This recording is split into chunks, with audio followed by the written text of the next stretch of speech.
Lena. O Emiliana, nadalaw ka. Ang ginagawa mo, ito inaasok naman itong damit ng mga anak ko. Gulo-gulo na naman. Ano ba naman yan? Nakalaki na ng anak mo, yung pa sa kanya pagawa yan. Ano yung binibenta mo? Ah, ito. Sabon to. Detergent powder to. Oh, maganda ba yung sabon na yan? Ay naku, maganda talaga to. Super bango pa. Patingin nga. Oh. Mukhang mabango ah. Ay naku, mabango talaga yan, Nena. Ayan ang gamit ko pag lalaba ko ng mga black panty ko. Maputi pa yan kapag puti yung damit na lalabahan mo. Puputi pa. Wala pang matatagal pa yung mancha. Subukan mo yan. Bango, mukhang mabango. Subukan ko sa mundo ko. Kumusta nga pala, balita ko nagpupunta dito yung hilaw natin biyanan ha. Ay oo, pumunta dito yung biyanan natin hilaw. Kinukuha si Ninita kasi sabi ni Peter, magbabakasyon daw yung anak nito sa bahay niya. Pinayagan mo naman. Alam mo naman mga ugali nun, mga mapang-api ang mga yan. Ano ka ba? Malaki naman na yan si Ninita, pwede na magsumbong yan kung gagawin sa kanya yung mga kita niya pati lola. Sa bagay may point ka. Sige na, alis na ako. Kasi salamat sa linggo bayad ha. Oo, lingguhan yan. Bayaran mo yan ha. Sisilita sa linggo. Nita, gumisi ka na nga dyan. Punta lang ako doon kay Negra, bibila ako ng sibuyas. Magluluto ako ng tuyo. Bibis ako.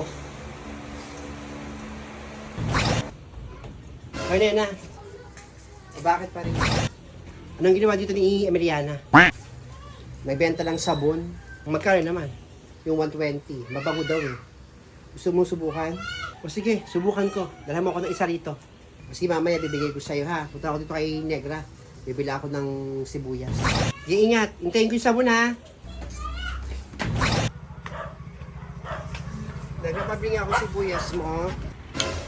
Ayun ako Nena, wala pa. Hindi pa ako nakapamili. Wala. O sige. Sige. Nena, bakit Feli? Punta ka ba ng palengke? Ay naku, gaya na ako ng palengke kanina. Dapat ipasabay ka sa akin. Kakagaling ko lang doon. Bila ako ng ulamin namin. Ah, ganun ba? Yung puntang palengke, napakainit eh. Uy, no, tamang-tama oh. May naglalakong gulay. Ha? Gulay! Gulay! Gulay po! Bakit nandyan yung hinahanap kong gulay? Ano bang bibili mo? Pakabili akong patatas. Patatas, ayan. O sige. Halika nga, ate. Gulay po. Ate, gulay? Magkano yung patatas mo?